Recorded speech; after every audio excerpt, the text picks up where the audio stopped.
Right Rajahmundry Gokavaram bus stand centre దగ్గర ఉన్న అంబేద్కర్ విగ్రహం తొలగించేందుకు కార్పొరేషన్ అధికారులు చేస్తున్న ప్రయత్నాన్ని దళిత సంఘాలు అడ్డుకున్నాయి. సుందరీకరణ పేరుతో అంబేద్కర్ విగ్రహాన్ని తొలగిస్తే అడ్డుకుంటాము అని దళిత సంఘాల నేతలు హెచ్చరిస్తున్నారు. అంబేద్కర్ విగ్రహం వద్ద దళితులు ఆందోళన చేపట్టారు.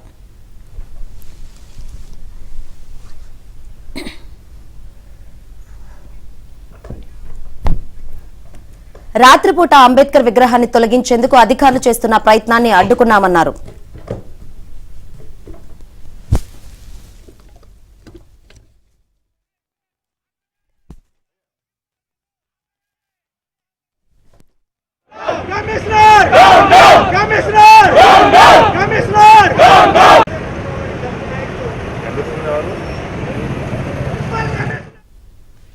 అంబేద్కర్ విగ్రహాన్ని తొలగించవద్దు అని అధికారులు చెప్పిన దొంగచాటుగా విగ్రహాన్ని తొలగించేందుకు అధికారులు చర్యలు చేపట్టడం మానుకోవాలి అన్నారు. అంబేద్కర్ విగ్రహాన్ని తొలగించేందుకు ప్రయత్నిస్తే ఆమర నిరాహార దీక్ష చేపడతామని హెచ్చరిస్తున్నారు. ఇదే అంశానికి సంబంధించి మరిన్ని అప్డేట్స్ మా కరెస్పాండెంట్ రాజాబాబుని అడిగి తెలుసుకుందాం. రాజాబాబు, నీలిమ, రాజమండ్రి అంబేద్కర్ ఇక్కడ గోకవరం బస్టాండ్ సెంటర్ లో అంబేద్కర్ విగ్రహాన్ని రాజమండ్రి కార్పొరేషన్ అధికారులు తొలగించేందుకు ప్రయత్నం చేయడాన్ని దళిత సంఘాలు తీవ్రంగా వ్యతిరేకిస్తున్నాయి. అంటే రాత్రి అర్ధరాత్రి సమయంలో అంబేద్కర్ విగ్రహాన్ని తొలగించేందుకు రాజమండ్రి కార్పొరేషన్ అధికారులు చర్యలు చేపట్టినట్టు గుర్తించారు. దళిత సంఘాలంతా కూడాను అంబేద్కర్ విగ్రహానికి ఒక క్లాత్ కప్పి అర్ధరాత్రి సమయంలో అంబేద్కర్ విగ్రహాన్ని ఆ ప్రాంతం నుంచి తొలగించేందుకు రాజమండ్రి కార్పొరేషన్ అధికారులు ప్రయత్నం చేయగా దళితులంతా కూడా అక్కడికి అంబేద్కర్ సెంటర్ కు వచ్చి అంబేద్కర్ విగ్రహం దగ్గరకు వచ్చి రాజమండ్రి కార్పొరేషన్ అధికారులు ఏర్పాటు చేసిన క్లాత్ ను తొలగించారు.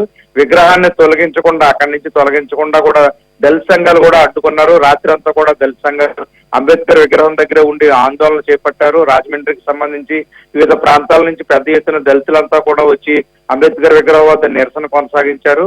అయితే ఎట్టి పరిస్థితుల్లోనూ అంబేద్కర్ విగ్రహాన్ని అక్కడి నుంచి తొలగిస్తే కనుక ఆమరణ నిరాహార చేస్తాము, రాజమండ్రి కార్పొరేషన్ అధికారులను అడ్డుకొని తీరుతామని కూడా ఇక్కడ దళిత సంఘాల నేతలు హెచ్చరిస్తున్నారు.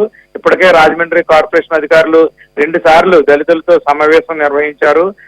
అక్కడ బ్యూటిఫికేషన్ పేరుతో అక్కడి నుంచి అంబేద్కర్ విగ్రహాన్ని తొలగిస్తామని దళిత సంఘాల నేతలతో చెప్పినప్పటికీ కూడా దళితులంతా కూడా తీవ్రంగా వ్యతిరేకించారు. ఎట్టి పరిస్థితుల్లోనే అంబేద్కర్ విగ్రహాన్ని అక్కడి నుంచి తరలించవద్దని కూడా అధికారులకు చెప్పడం జరిగింది దళిత నేతలంతా. అయితే రాత్రి దొంగచాటుగా రాజమండ్రి కార్పొరేషన్ అధికారులు అక్కడి నుంచి అంబేద్కర్ విగ్రహాన్ని తరలించేందుకు ప్రయత్నం చేయడంతో ఉద్రిక్త పరిస్థితి నెలకొంది. అప్పటికప్పటికే రాజమండ్రికి సంబంధించి వివిధ ప్రాంతాల్లో ఉన్న దళిత నేతలంతా కూడా వచ్చి రాజమండ్రి కార్పొరేషన్ అధికారులు చేస్తున్న ప్రయత్నాన్ని అడ్డుకున్నారు. ప్రస్తుతం అంబేద్కర్ విగ్రహం వద్ద ఉద్రిక్త పరిస్థితి నెలకొంది. ఎట్టి పరిస్థితుల్లోనే అంబేద్కర్ విగ్రహాన్ని చేస్తే సహించేది లేదని కూడా దళిత నేతలంతా కూడా హెచ్చరిస్తున్నారు. పార్టీలకు అతీతంగా అన్ని రాజకీయ పార్టీల నుంచి కూడా రాజమండ్రికి సంబంధించి పెద్ద ఎత్తున దళితులంతా కూడా అక్కడికి చేరుకొని ప్రస్తుతం అయితే ఆందోళన కొనసాగిస్తున్నారు.